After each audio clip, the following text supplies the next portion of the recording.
This weekend, don't forget to look up. That massive Chinese space station is tumbling towards Earth. Debris could hit this weekend. No one knows.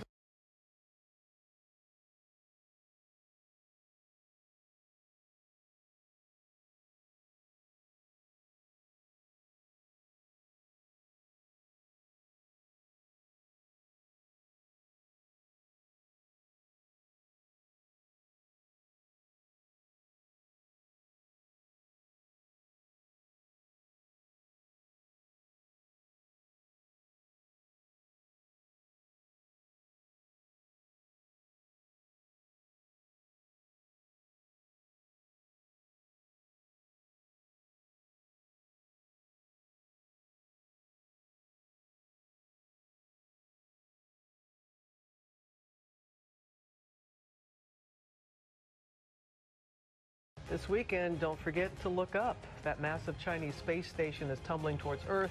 Debris could hit this weekend. No one knows exactly where it may land. ABC's Whit Johnson is in Los Angeles. And Whit, I know that you've been speaking with a scientist tracking it. Robin, that's exactly right. This bus-sized Chinese space station is now in a free fall. And right now, predictions from scientists put it around 10 a.m. Sunday morning, Eastern time, give or take 16 hours or so. The window is shifting and narrowing down for when this doomed spacecraft will make its fiery plunge towards Earth. What goes up must come down. This morning, scientists predicting 10 to 40% of the 19,000-pound space station could survive re-entry, dropping from the sky sometime this Sunday, April 1st.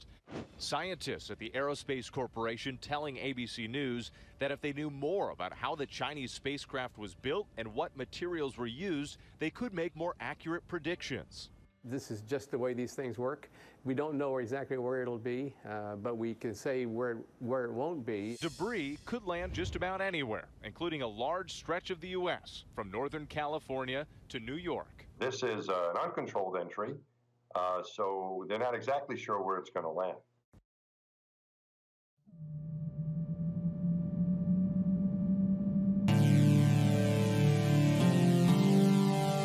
A new world order. A world where the rule of law, not the law of the jungle, governs the conduct of nations. When we are successful, and we will be, we have a real chance at this new world order.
It's been 7 years since China's Tiangong-1 space station, or Heavenly Palace, was launched into orbit, but now it's coming home to Earth, and fast. Tiangong, a school bus-sized object that was home to 2 crews of taikonauts, or Chinese astronauts, in 2012 and 2013, has been on its own since 2016, when communications between the ship and the ground were lost. The space station is expected to re-enter the atmosphere on April 1st at around 12:35 a.m. Eastern Time, give or take 24 hours.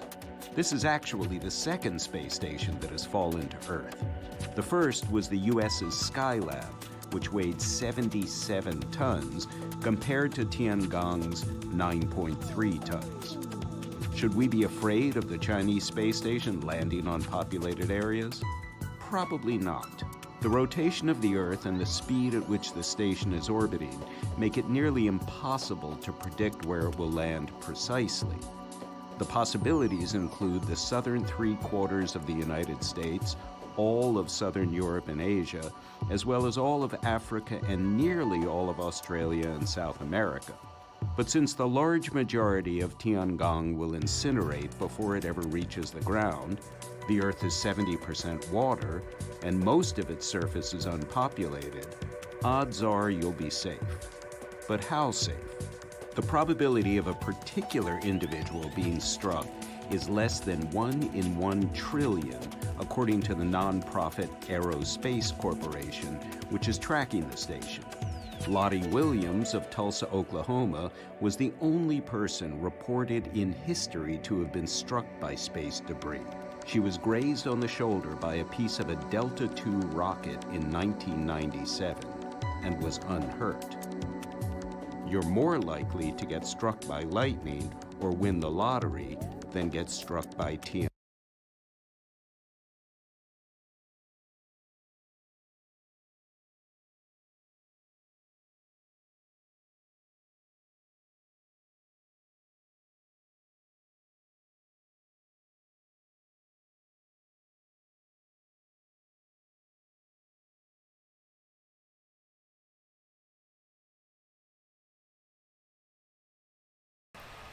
Alright everyone, I am working with the microphone that's built into the computer.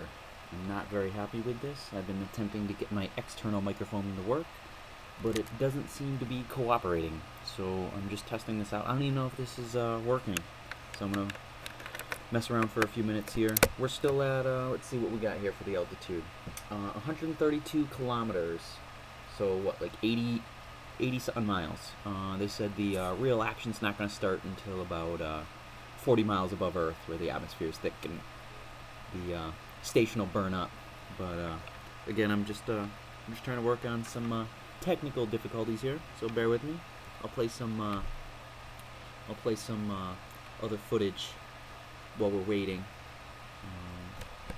Let's see here. On the right here, just so everyone knows, I have a 3D model here, and it's showing right where the Tiangong 1 is located. Let me see here for everyone so you can see it. And again, I apologize. I don't plan on doing tons of talking on the stream. I've got some footage I wanted to show because I noticed the media is really hyping the re-entry, and is stuff gonna fall on my head? I mean, it's just crazy. They're really hyping that. So we'll go back and look at some older footage of the last space station to re-enter, which was the Skylab, but that was a controlled ascent into the atmosphere. Just give me 1 second. I'm going to go and test my audio. I want to make sure it's working here. The station is expected to re-enter the atmosphere. Keeping the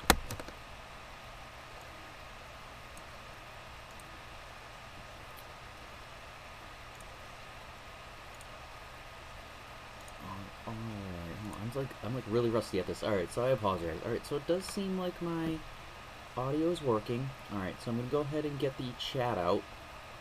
And again, for anyone who just tuned in, we're still at 131 kilometers.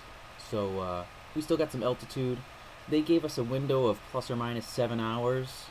So who knows? So we're just going to cover it until we see what's going on. But I'm going to get my pop-out chat going here.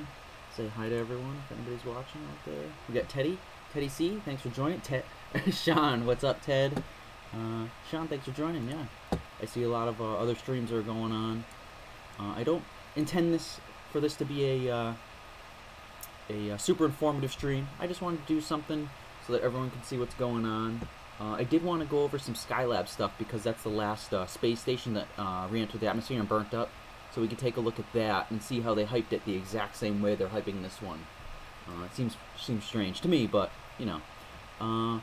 Sound far away. Yeah, I know. My external mic is not working on this laptop, so I'm using the microphone that's built into the laptop, and I'm not too thrilled about that. Glad you're back. I am glad to be back. I appreciate you even showing up, Shanji. I really do.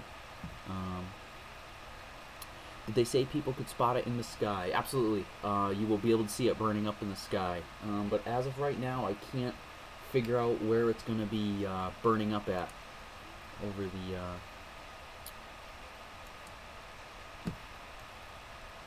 if it's going to be over the water or land. But they gave us a pretty big window. The entire United States is in the zone that could get some stuff. I kind of want an oxygen tank to land in my yard or something. That'd be pretty cool. But here we have it. It's traveling 7.83 kilometers a second, and it still has an altitude of 131 kilometers. So it's still up there. We got time. It's not re-entering, in my opinion, anytime soon. But who knows? I'm not a rocket scientist or anything like that. But I'm gonna go ahead and I think I got some good material to show you guys. So let me go ahead and close this here. I'm gonna play this while I is this the one I want?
April Fools. I knew April the audio Fool's wasn't Day. working. I'm Space sorry. I'm junk still having with a technical sense of difficulties. humor. I am Chicory, so Washington. rusty at this. I apologize about the no audio there for a second. I had my headphones in. I'm gonna go and switch it back. It's almost like I haven't done a live stream in forever, which I haven't. Let me set some stuff up. I apologize.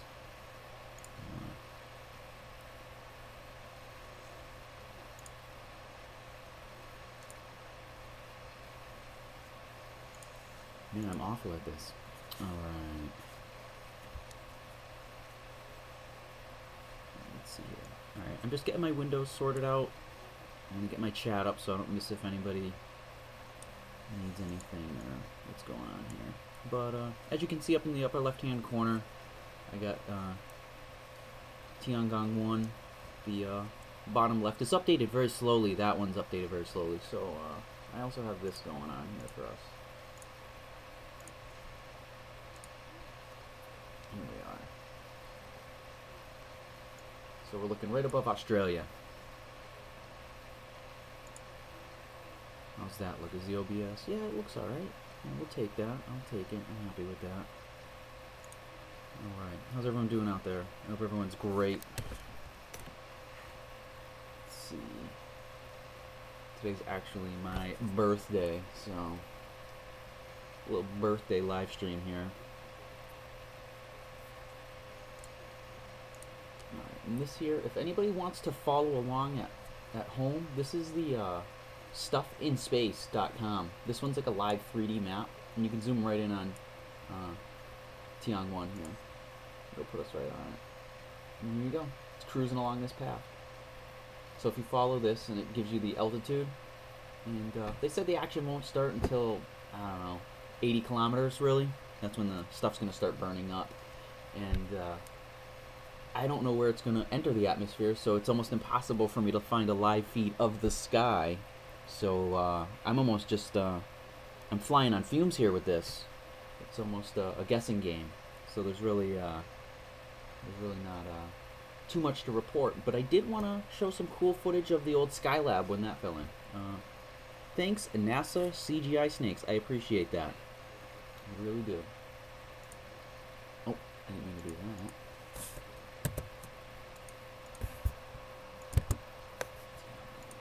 Alright, so there's Tiangong 1. I'm going to close this. Now let's take a look. They had said that the last time a space station had burnt up in our atmosphere was Skylab, but I thought Mir also burnt up. But we're going by what they said, so you know. I'm like 22, right? No, I'm 34, dude. No. All right, so let's see. All right. So again.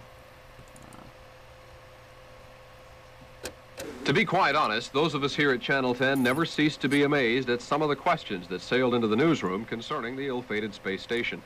Just this morning, for example, someone called wanting to know if we could expect a tidal wave if it landed in the Atlantic. And more than one caller wanted to know if school would be let out if it landed near us. Now, there was genuine concern with some people that Skylab was going to fall on them, and they anxiously waited to be assured that South Florida would not be in the flight path. So there you go. Propagating the, is it going to fall on my head? Are things up in the sky going to hurt me? Always reinforcing that you're insecure about, you know, what's up there. Is it going to fall on me? I don't know. It just seems strange to me. Here's some other clips. These are pretty cool.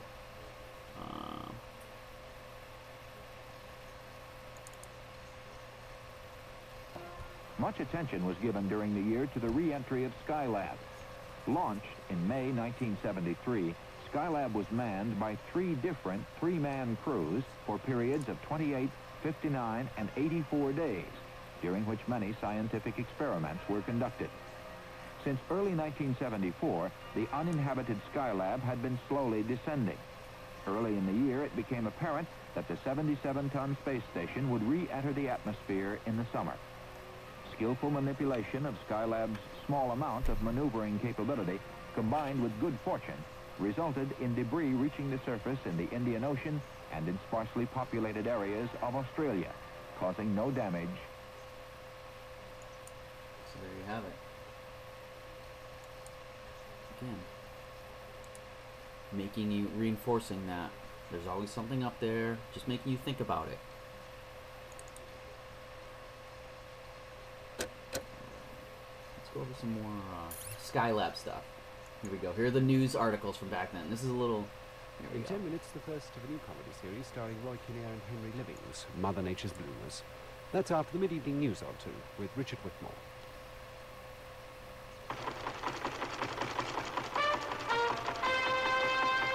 The Skylab spacecraft is back on Earth. Some of the debris was seen over Western Australia, but there have been no reports of any injuries.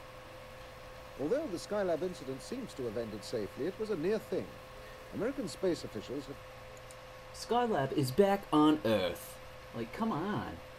It's the same stuff back then they're doing now. It's literally the same script, the same... Like, it's just all the same. They have nothing to report on. Just reinforcing. Made in China, manufactured in your brain. Couldn't have said it better myself. Couldn't have said it better myself. Let's go. I got some more Skylab stuff.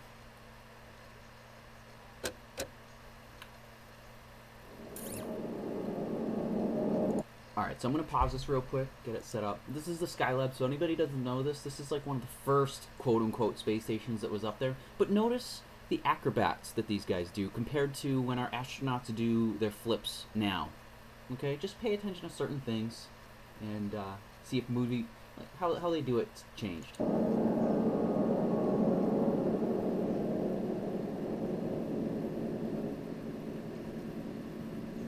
In May 1973, Skylab was placed in Earth orbit to answer a fundamental question. Could human beings live and work effectively for long periods in the weightless environment of space?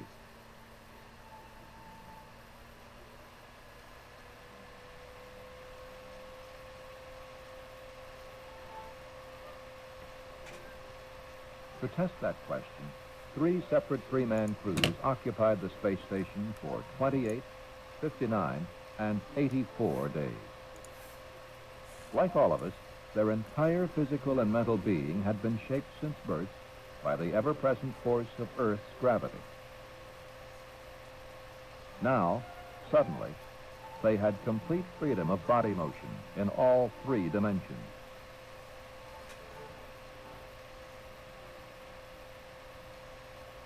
Check that out. That's pretty cool.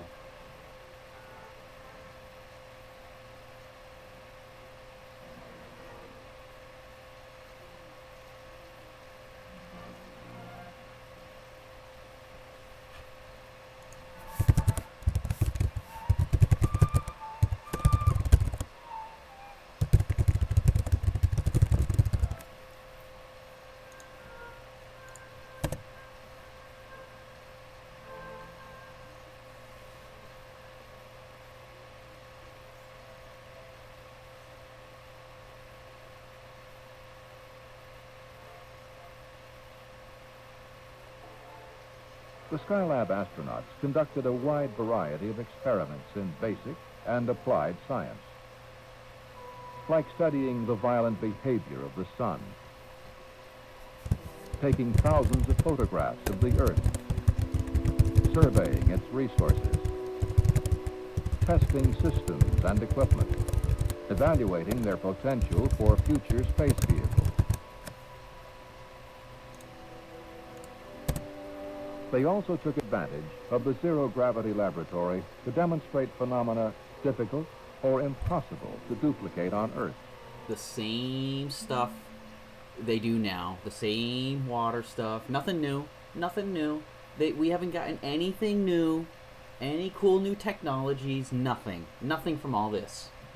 Just some water droplets. There were exercise routines not in the flight plan that belonged more to the category of fun and games.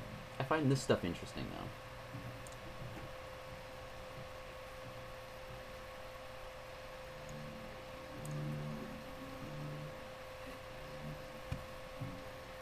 I find that more convincing than the stuff they do today.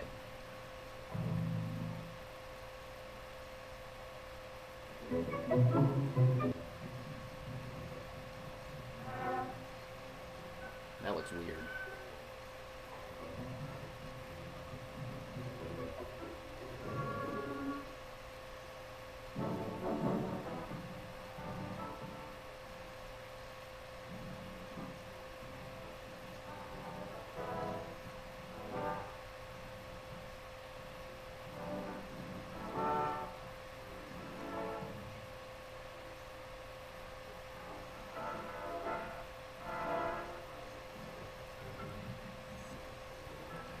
Now, did they do any cool feats of, like, strength like that on the moon to show us 1/6 gravity?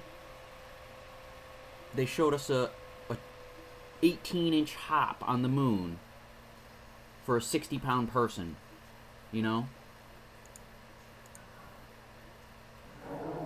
Astros.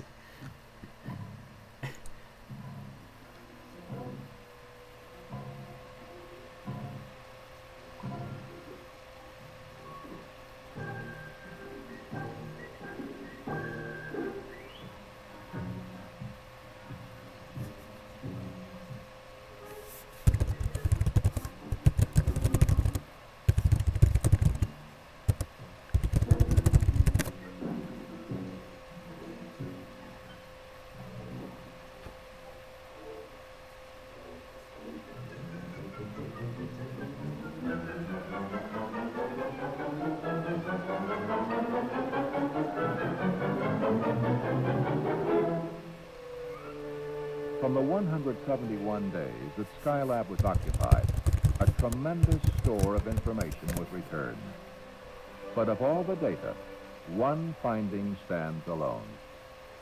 Human beings can live and work efficiently for long periods in the weightless environment of space. Such a finding was crucial to performing extended manned missions in the future, and therefore vital to our future role in space.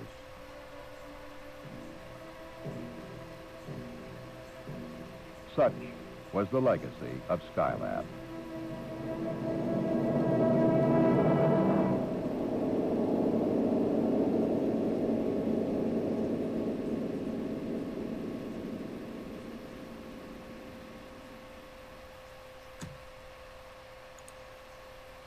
you have it.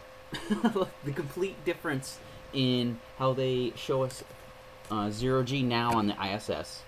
They do like one or two little flips. And back then they do complete acrobatic stunts. It's like Cirque du Soleil in there, man. They were doing flips all over the place. Now they just do like one lame flip. It's just strange. They have people, I don't know, so programmed now. They only need to do one flip. Like they can just like lounge around. Like I don't know. This stuff, it gets me really like torqued up. All right, I want to see the Skylab re-entering if they have any footage, and I believe I have a clip already queued up here. And again, for anyone watching, let's see, let's go back to this real quick. What do we have? It's actually ascending. No, it's ascending. It's at 140 kilometers. It's going back up. It was at 134 kilometers earlier, and now we're back up.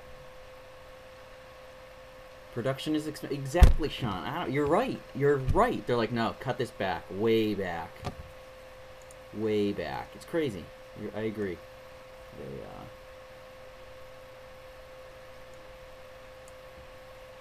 it's 141 kilometers. Look at this, just so everyone can see. Let me get the magnifier up. This is crazy. Maybe because the surface of the Earth is dipped. I don't know.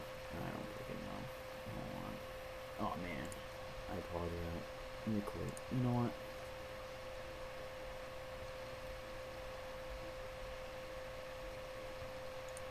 I'm gonna skip that. Yep, we're at 141 kilometers and climbing. So we're actually ascending. We are. We're not descending. So it looks like this ranch is gonna take a while. We're going. I'm gonna check my health on my stream here. All right, I'm in the yellow. It's okay. All right, so let's go ahead and while we wait for this to burn up in our atmosphere, I guess we can keep watching some Skylab stuff. Let's see here. Where was that video I had?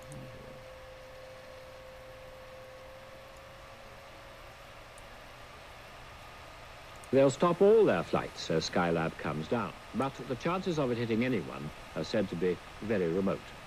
Tonight's check on the 85 tons of Skylab shows that the Space Lab's less than 120 miles up and will fall out of the sky late tomorrow or early on Wednesday.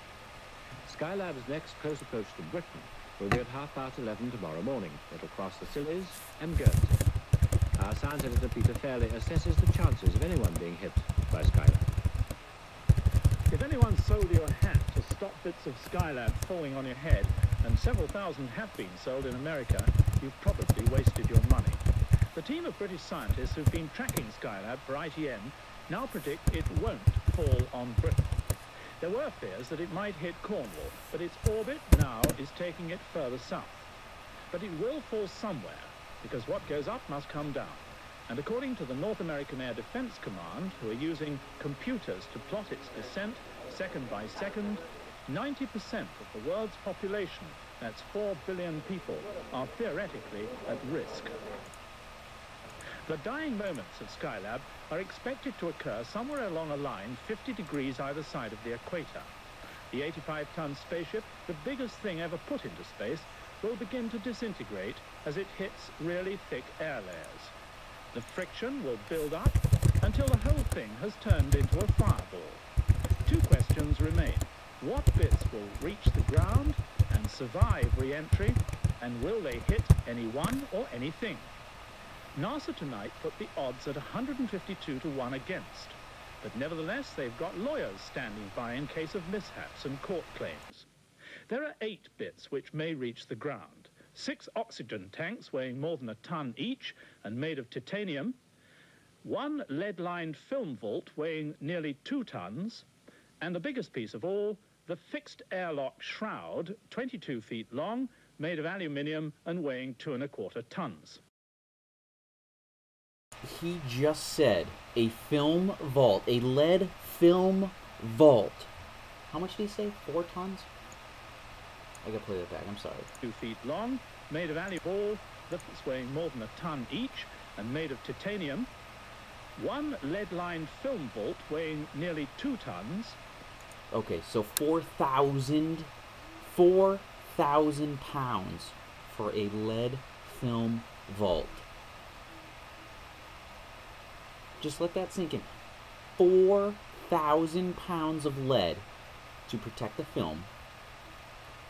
25 layers of mylar and materials for a spacesuit. 4,000 pounds of lead to protect film.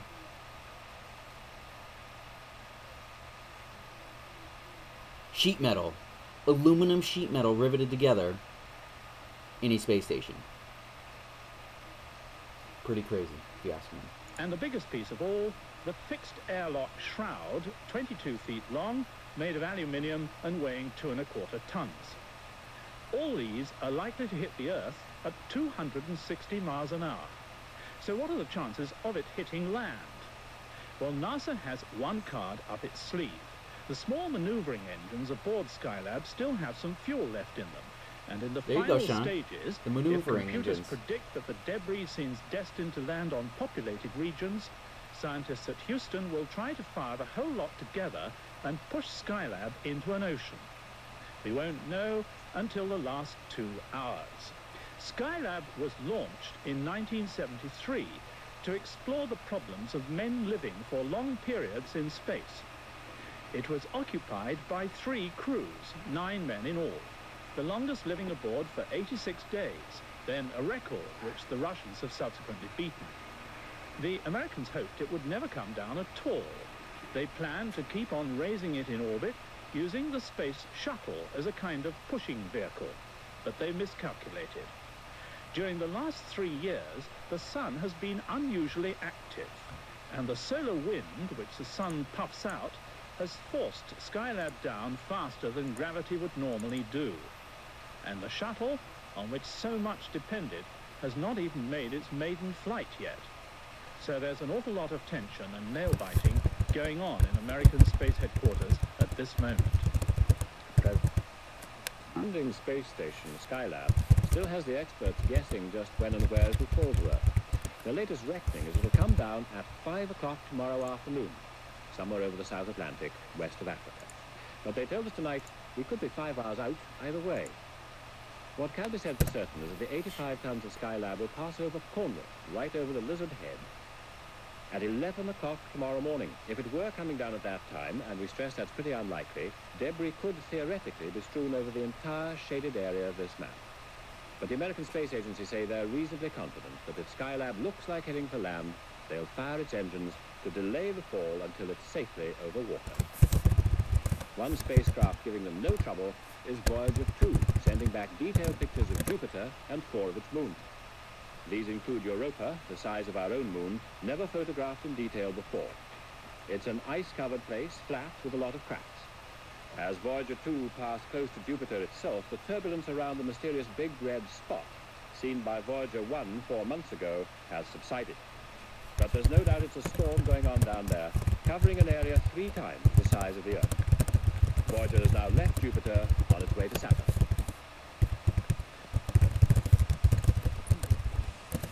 Good evening. The remains of Skylab crashed to Earth at about 5:30 this evening, and a sizable proportion of them landed in Australia. The 77-ton space laboratory flew further than the Americans had hoped, and tonight it began breaking up over Western Australia, the end of its 6-year voyage through space. Skylab overshot the favoured landing place, the Indian Ocean. Throughout the afternoon, the Americans predicted it would fall into the sea, but from 5:30 our time, reports began to come in that pieces had been seen passing over at least 4 Australian towns. And as time went on, it seemed likely that much of the wreckage had fallen into the Australian desert 500 miles further on. Tonight, 2 West Australian eyewitnesses described to Gavin Hewitt what they'd seen as the Skylab wreckage passed over. As it went through the air, I saw a main body of trailing fire, which was trailing fire behind it. There was a main centre which was glowing red and green flames, and fairly large pieces departing away from it also burning up. How large did these pieces look? Oh, that'd be fairly hard to estimate. I would say the distance from where I saw it would be at least 200 miles away, so I cannot give any estimates on the size. What actually happened was after it had passed about 3 or 4 minutes later, We got a series of like sonic booms over the town, which was rather impressive. I think that was the most the eeriest part of the whole thing. The lights were rather spectacular, but the booms that followed, I suppose, were a little bit scary and eerie. Throughout the last few days, as Skylab's orbit dropped, America's National Aeronautics and Space Administration kept a minute-by-minute check on the space station. Our Washington correspondent, Martin Bell, shared NASA's round-the-clock watch. The space agency in its control center here was ready to alert foreign governments, send out disaster relief teams, whatever was necessary. And in a tense and crowded NASA headquarters, as the moment of Skylab's re-entry approached, there was no knowing what would be necessary. No knowing either exactly when or where the spacecraft would re-enter. NASA's predictions had Skylab falling on a 4,000-mile path, first across the Atlantic and then the South Indian Ocean. It was last tracked breaking up over Ascension Island, and from then on its 500 pieces should have splashed down safely at sea. But they didn't, leaving Skylab controller Richard Smith to answer questions like why were the predictions out and was he at least surprised? Yes, because I thought it was going to break up a little earlier than that, and probably would not reach Australia. It apparently flew longer than we expected, broke up at slightly lower altitude, and we were surprised when we heard that there were sightings over Australia, because our last prediction that NORAD had made said it should have come down slightly before reaching Australia, and we were surprised when we got that input. Why do you think it... See, I think that's interesting. That's why I feel maybe these are a cover for something else.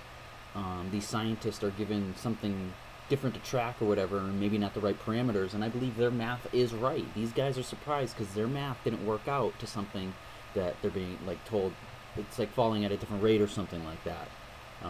And again, I'll play it again. Like, I believe mathematicians, and I believe these guys can like do all this math. That's why they're surprised, because they think they're tracking something that's completely different than what they're actually tracking, and they're just covers for something else entering or coming here. I'll just play it again. Again, I'm just messing around. This is the What Was That channel, so we do that here. So I'm going to play it again.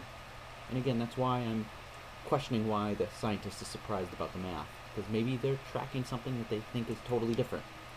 Expected, broke up at slightly lower altitude. It's like, why were the predictions out, and was he at least surprised? Yes, because I thought it was going to break up a little earlier than that, and probably would not reach Australia. It apparently flew longer than we expected, broke up at slightly lower altitude, and we were surprised when we heard that there were sightings over Australia, because our last prediction that NORAD had made said it should have come down slightly before reaching Australia, and we were surprised when we got that input. Why do you think it took longer to break up than you expected? A lot of variables in the upper atmosphere, and a lot of variations in the vehicle strength. The fact that if it breaks up at a lower altitude could very easily mean that the heat spike could have been greater, could have very probably indicate less pieces, less mass coming down, and would have also meant a smaller footprint if it came and broke up at lower altitude. Are you satisfied? Can you be satisfied with the way this thing has ended? I won't be satisfied until I wait 2 or 3 days and there's no report of any damage or injury anywhere. Then I will be satisfied. You take it there'll be no more Skylabs or spacecraft making random re-entries after this? There will be spacecraft making random entries after this. There's a lot flying today that will random re-enter. I question that a large manned spacecraft such as this would be built in this fashion today, because we would not build it this way because of the techniques are different. And NASA's message to the people of Australia? Well, if you saw it, I hope the sight was spectacular, and I hope no report of any damage or injuries anywhere. As you've been informed that we have had several sightings, reportings of sightings of hot debris overhead, or not necessarily overhead, but visible. Some reports were up to 20 to 50 pieces. We've had no reports of any type of any damage, concern, or anything of that nature. We've had no contacts, to my knowledge, at this time from the Australian government through state channels. Skylab's end, illustrated from modern... Well, I don't know what you classify as a total success. We knew that we had a footprint of 4,000 miles in length. We knew we had very imprecise control. We knew there was no way we could assure that we controlled it and put it in water. And I'd say that it came in parts of the world on tracks that had least people involved.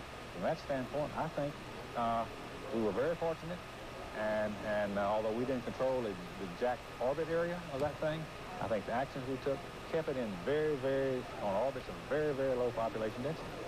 And crashed to Earth claims they'll now be flown to Skylab broke up. Close to. And there you have it. It's the same spiel we're going to get from this space station entering. And I apologize to anyone out there, just so you know, my normal external microphone is not working. So I have to use the microphone that is attached to my laptop. So if it sounds a little crazy, I apologize. I'm working on it immediately. I'm getting an external USB microphone because I think my microphone 3.5mm jack is messed up. So I apologize. And again, this isn't a really crazy informative stream. It's more graphics based. We are just following Tiangong 1. And it's uncontrolled entry back into Earth's atmosphere. And we're still cruising at 142 kilometers. And let's get a accurate measurement of that. 142 kilometers to miles. It's still 88 miles up. The show's not going to get crazy. It's not going to get into a fireball until, I'm thinking, 40 miles. That's when the old show is going to start. So we'll see. And they gave us a window of, I think the window is plus or minus 7 hours. So let's see here. So there's, like I said, it's like watching paint dry. But I did want to cover a little bit. I was hoping it was going to crash this morning. But we're not that lucky. And I don't want to say crash. I don't want whatever they're pulling off. I don't want anything to hit anyone's house or anything like that. Every page with the satellite tracking is flooded right now. I had so many more in my watch list that I had, but they're all shut down because the servers are overloaded. So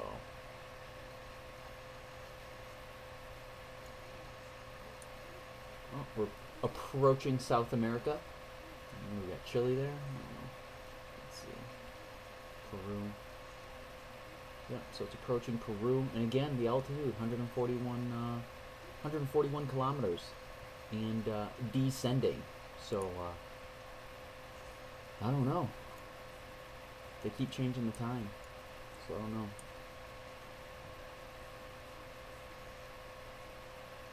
How does the ISS and satellites stay orbiting when the globe tilts for seasons?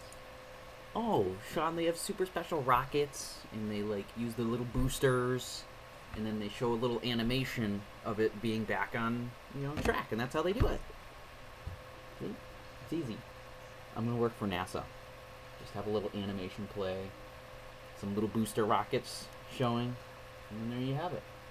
There you have it. I always wondered, I don't know. I don't know. I just can't fathom that a piece of machinery needs so little maintenance. I had friends that work, they're engineers for submarines. I have friends that are engineers out on oil rigs and all types of stuff. And the maintenance, they say that submarines literally have full-blown machine shops inside. They can make any part they want, just about.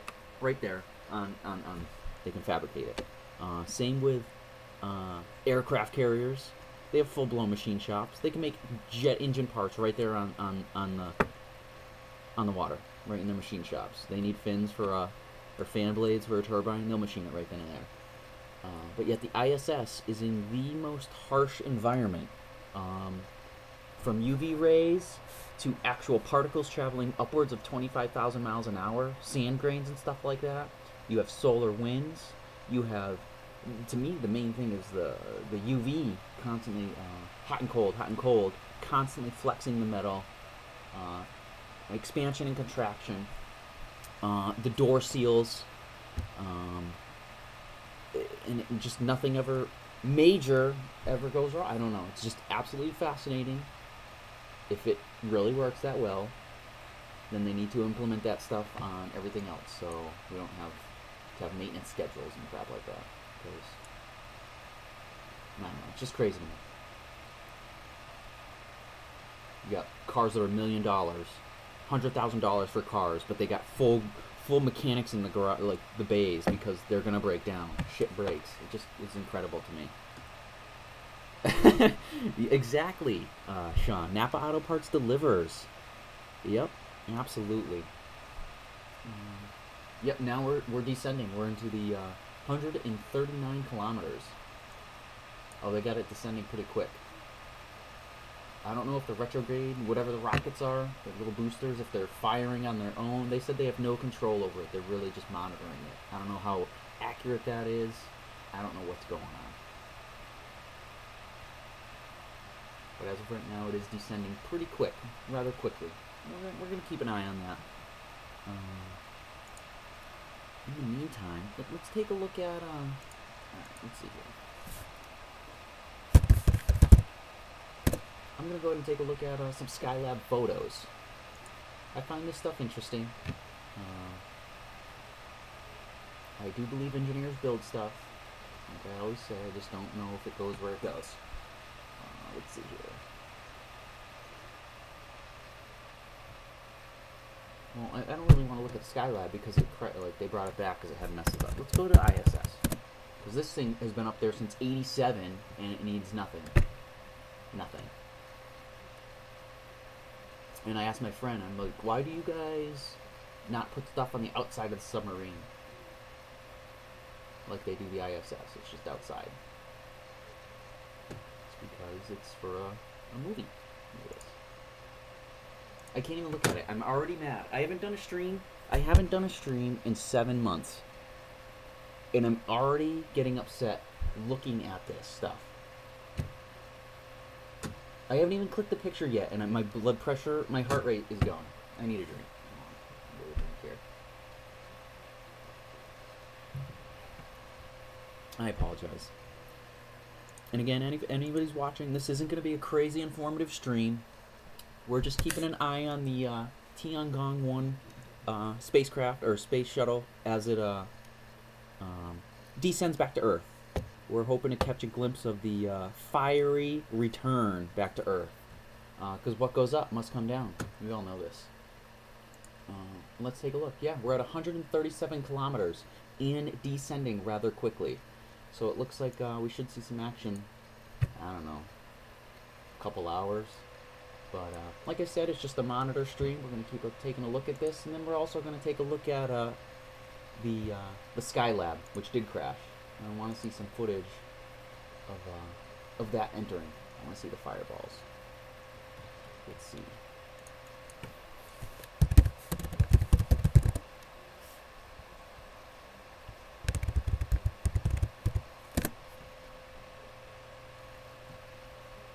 Oh wow, I can't type. Alright, here we go. These are supposed photos of what it should look like coming back in. Redirect noise. Those are meteors, that's not what I want. I apologize. Oh, here we go. So that's what it'll look like. Skylab Space Station wreckage. When it gets put in the atmosphere, let's see. Let me go get some better photos for us. I apologize.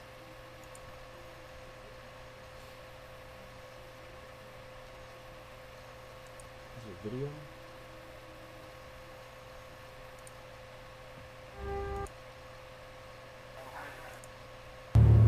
Whoa. I apologize about that audio there. Alright. So there seems to be no video of the Skylab re-entering and getting smoked up.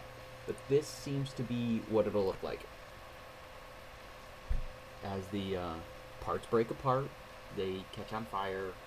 What it really is the ram force. The air molecules in front of it are breaking apart the air so quick it's ripping the molecules apart, creating this, or whatever the hell's happening. Or it's a firework. I don't know. I'm just regurgitating what I know, or what I think I know. But this is what they say it's going to look like, and it will. They all seem to look like this. Anything that enters the atmosphere looks the same. Is that the same? What is that? Is that a pizza box? Like, I don't know. They're all the same. Comets look the same when they break up. Supposedly, the Challenger blew up going up. Discovery got smoked coming back into the atmosphere. They all look the same. They all look the same. I'm going to check the chat here. I'm a little rusty at this. I apologize, everyone out there. If you are just listening, if you're not even at the computer, we are just looking at some live Tiangong 1 stats.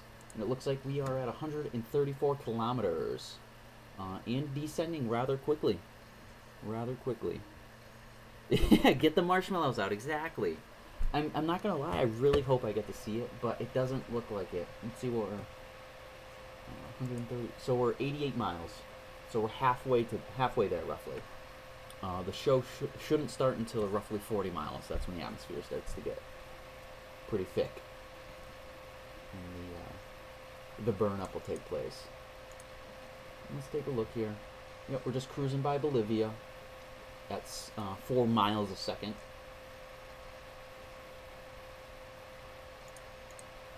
Pretty crazy. Let's see. Hold on. I want to look up...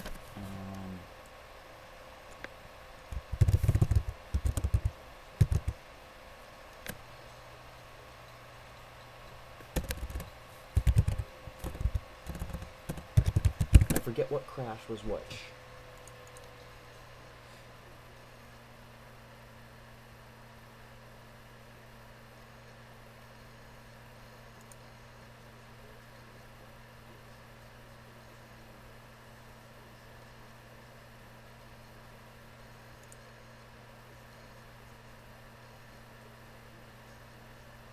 That's what it was. Challenger is what broke apart coming back in. Let's take a look at the Challenger. Listen, if people really did die during this, I'm not trying to prove anything. I'm just trying to take a look at the scientific standpoint. I want to see the debris on fire. I want to see the debris scatter. I want to see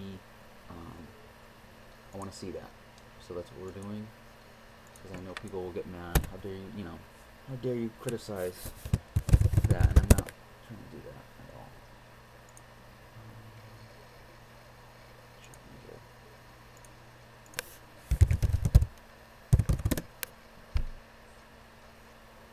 No, Challenger was the one. What's the one that came in the atmosphere and got Columbia?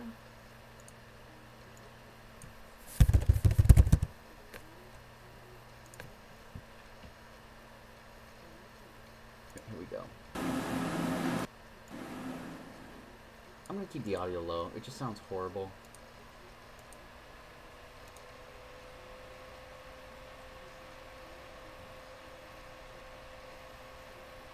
And there you have it. It's going to break up. They all look the same. Anything that enters our atmosphere looks the same as it gets smoked. This is horrible video. But don't... I'm sorry. This is from, like...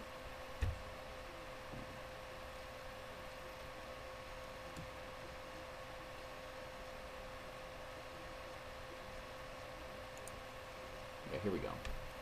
So it's like this is it normally enters the atmosphere just like this, a fireball over 3,000 degrees, but they have decals. When it lands, it has decals. You can do this.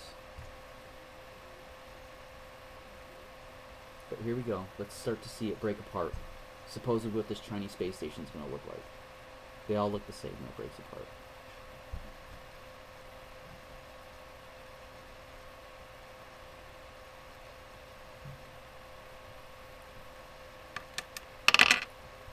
And to anyone just listening, who's not at the screen or anything like that, this is not my normal type of stream. I'm just covering the Tiangong 1 re-entry. It's a very slow process, but I felt it would be good to cover. Definitely be good to cover.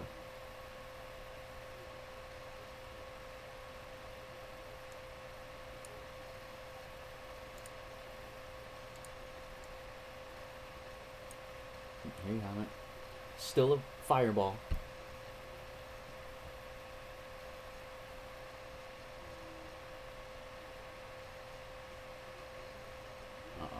There we go. It's toast. So they're done right there. Let's watch the particles start to scatter. And it's the same thing. They're just fireballs. I don't know. To me, stuff that light should be slowing down much quicker. I don't know. As it breaks apart, no, I guess it is. Parts are breaking off and they're slowing down. Maybe I'm too critical. I don't know. Like, how is this little part here keeping up with these parts that are bigger and heavier? They should be slowing down, which they are. Alright, they're slowing down. It's right there, speeding up again. To me, if you throw a heavier object and a lighter object, the lighter object is going to get blown back by the force of the density of the atmosphere, and the heavier object will keep cutting through. I don't know.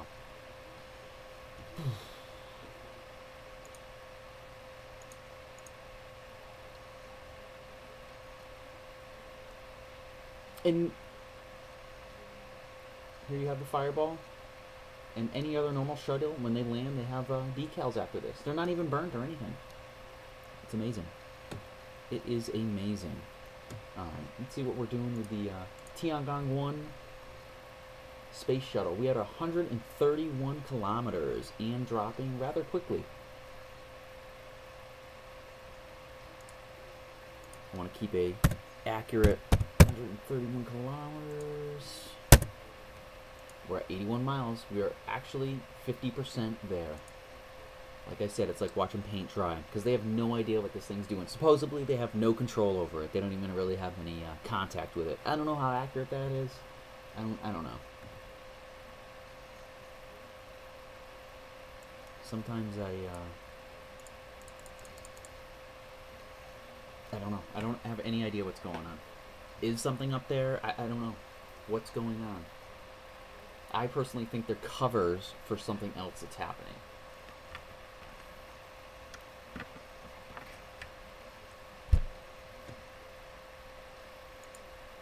Like they know something can come. I don't know. I don't want to put my beliefs or whatever out there. But this is the What Was That channel. What if stuff can come from another place, but when it enters here, it has to enter through this fireball or like a portal or something. And they know when this is going to happen, so they're like, oh, we're going to have this is falling today, and they just lie, and everyone's like, oh, look, there it is burning up, and it's like a capsule with some dude in it from like another place. I don't know. I have no idea what it is.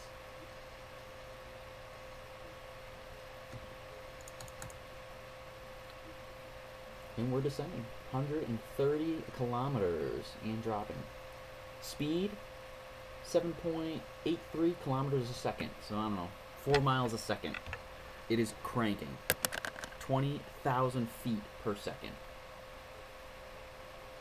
give or take. It's absolutely insane. Absolutely insane. Let's see what this says here. How are we looking? We are just leaving the tip of South America. We're headed over. It looks like we're going to be going right over the top of Africa,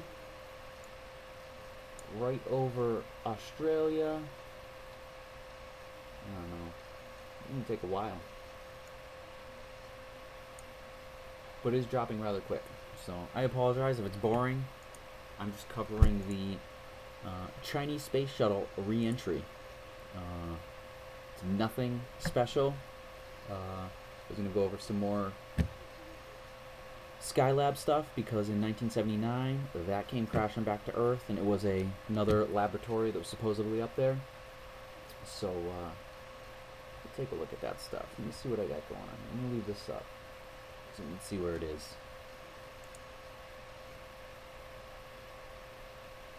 I don't know if I watched this one already.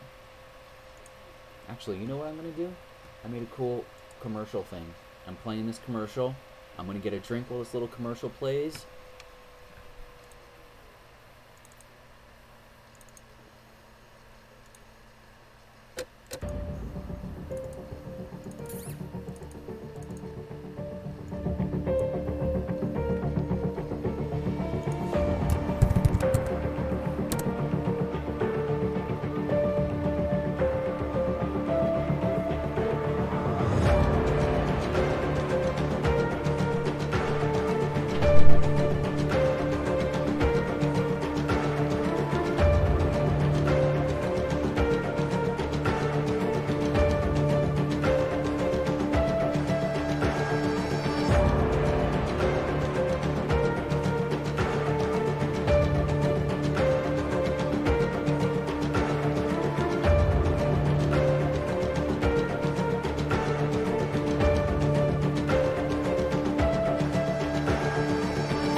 Alright everyone, you're watching it live here on the What Was That channel.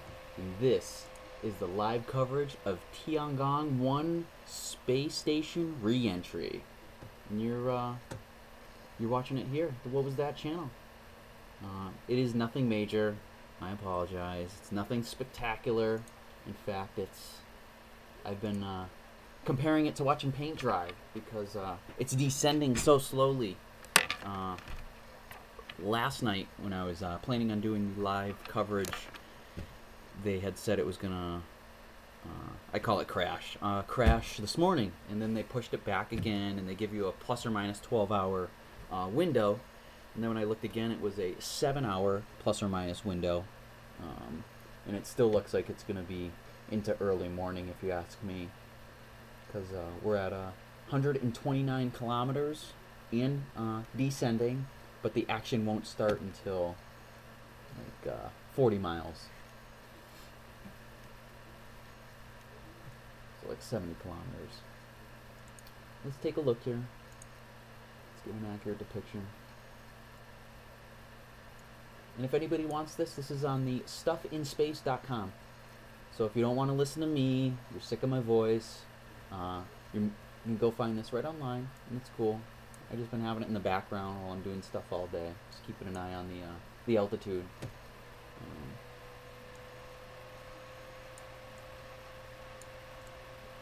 But yeah, you can get these right on stuffinspace.com, or just search for live tracking of the space station. They'll have it. Well, like I said, nothing major is going on. We're just taking a look at this, just checking out some Skylab stuff, because that crashed back in 79, and they covered it pretty much the same way. You can see the same type of, I don't want to say mental manipulation, but just the same type of a coverage, how they continue to say the same thing. Each news station is, are parts of the shuttle, I call it the shuttle, are parts of the space station going to land on my house? Are we going to get hit by anything? Do you need to be worried about debris falling on your car? Are you safe outside from toxic gases coming back in? Like, it's the same thing they were using for the Skylab in 79 as they are today. Just reinforcing that something's always up there, lurking. Lurking. It'll fall on you if you don't believe. Keep it up. And that's all. That's what I think's going on. Because if you think about it, let's say, okay, so since 79, they had Skylab. Well, Skylab ended in 79. They had it since 73, supposedly. So you have from the 70s, and then you have the space station ISS in the 80s into 90s into now. And what cool technology have we gotten? We got like a foam mattress, like memory foam. You're telling me all those experiments, all that stuff with the medicine, all those centrifuges I see all the time spinning stuff around up there. What have we gotten? And every time you see it, we're testing for advancements in science, medication, agricultural, and other types of crap we're going to suck the money right out of your pockets with. Where is the cool stuff?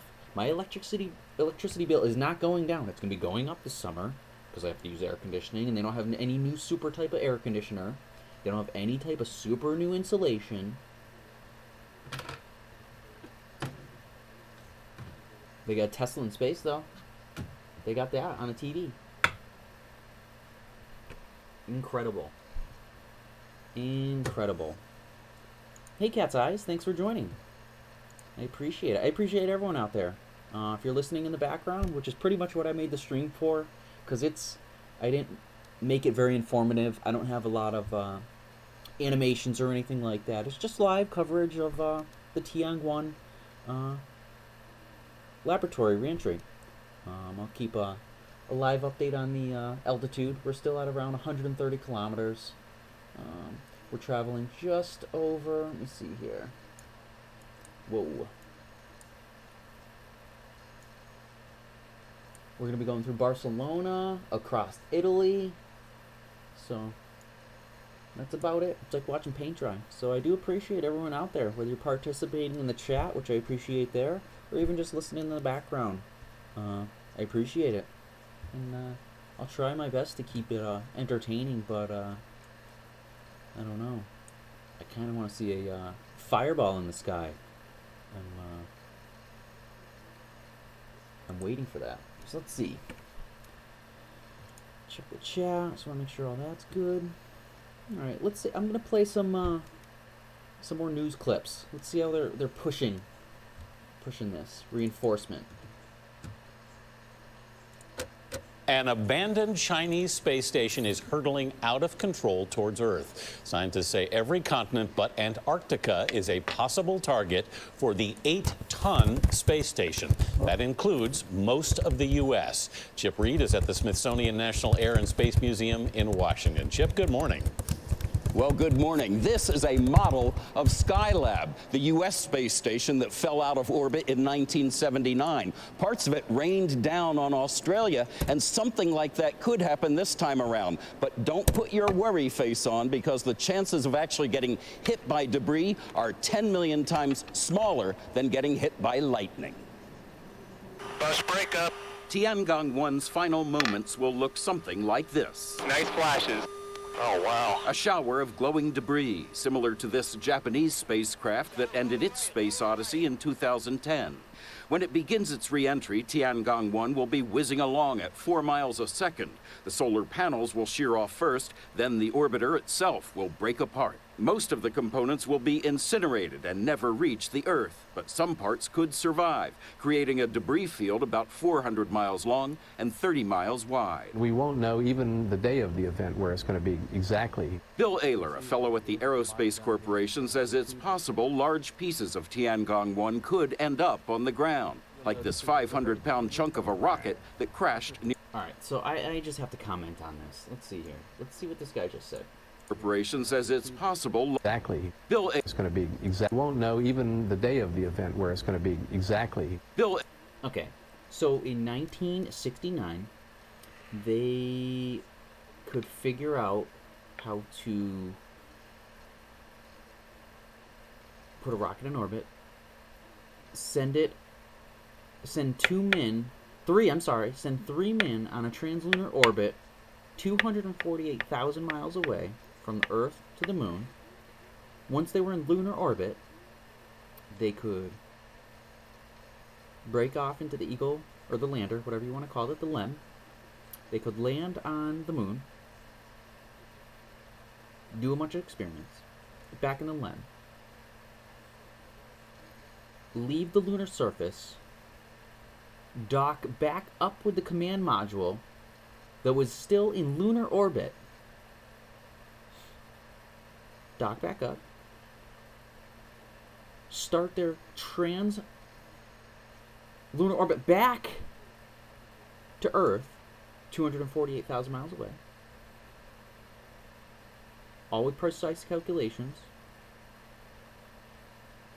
yet they can't track where Tiangong is possibly going to land. But yet they have observatories that track all types of,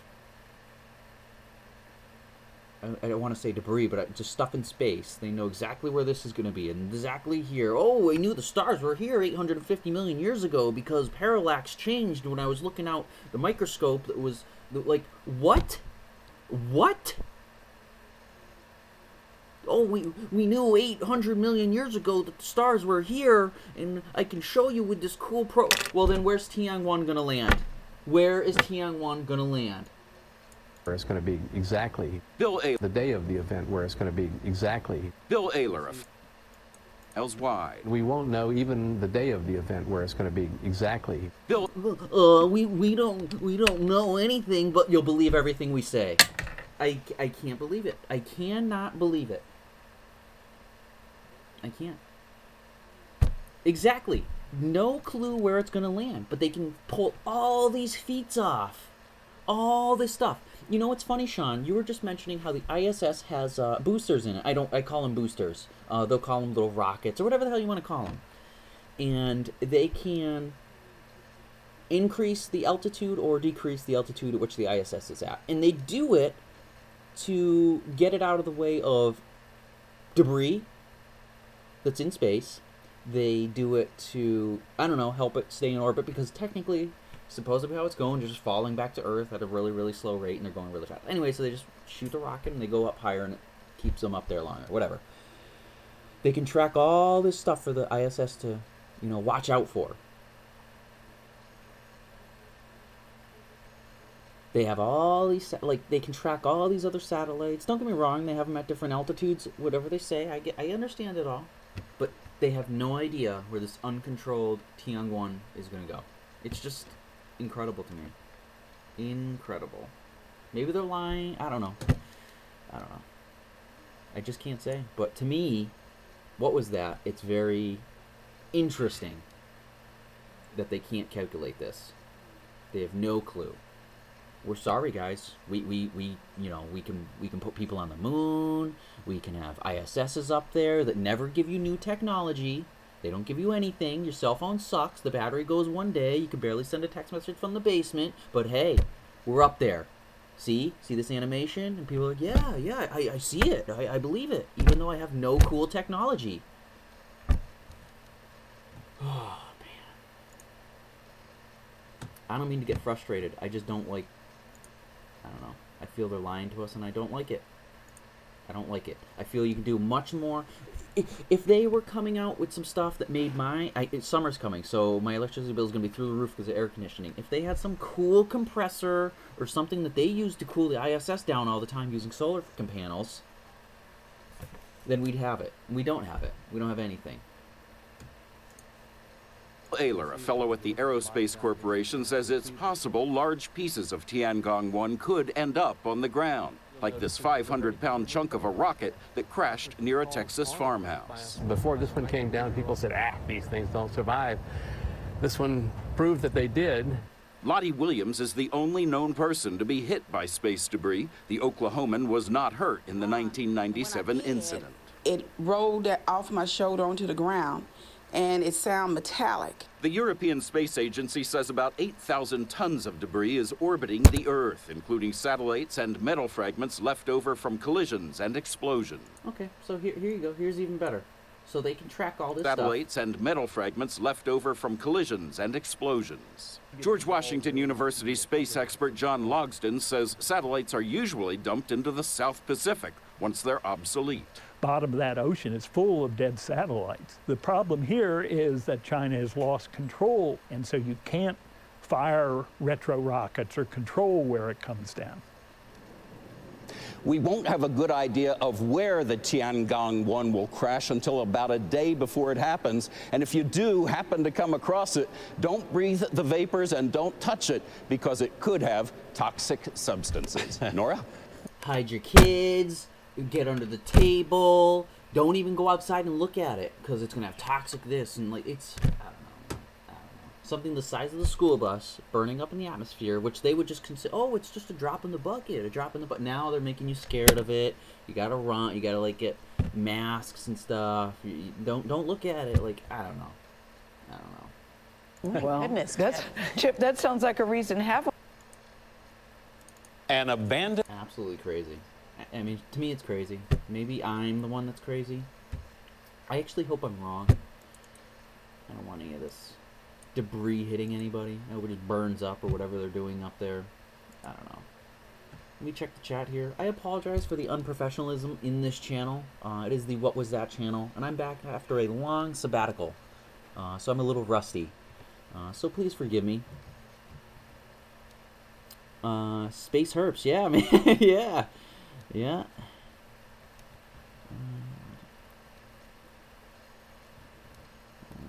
OBS, yeah. I was trying to do my OBS too, but it's pretty, I forgot how to, like, do it after a while, so I can't wait to see yours all set up, Sean. So let's see here. Let's check,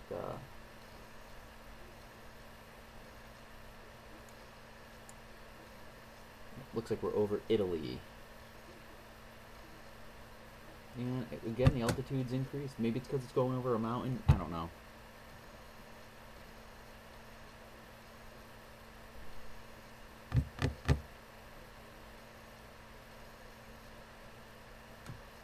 And of course it is. Yep. Tiangong 1. is actually increasing in altitude. I don't know if it's going over mountains or what, or something, but it's at 133 kilometers. So I don't know if the little rocket boosters are firing randomly and it can go back up. I don't know what's going on.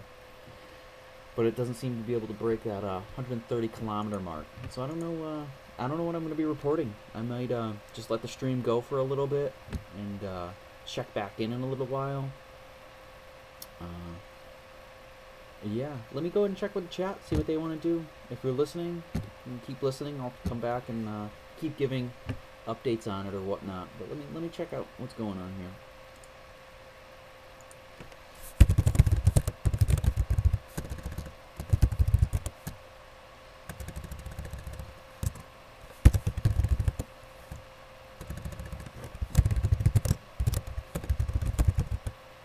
See, what do you guys think? Should I keep the live stream going, or should I cut it and then come back in maybe an hour, start it back up, see where we're at for altitude?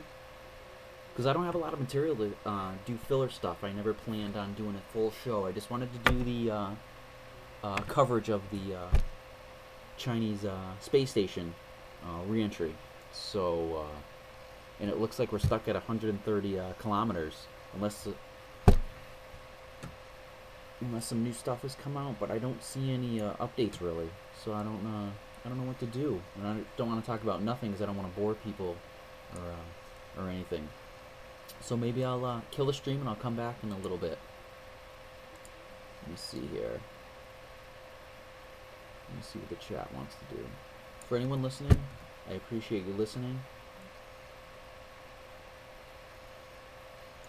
7:30, 8:30.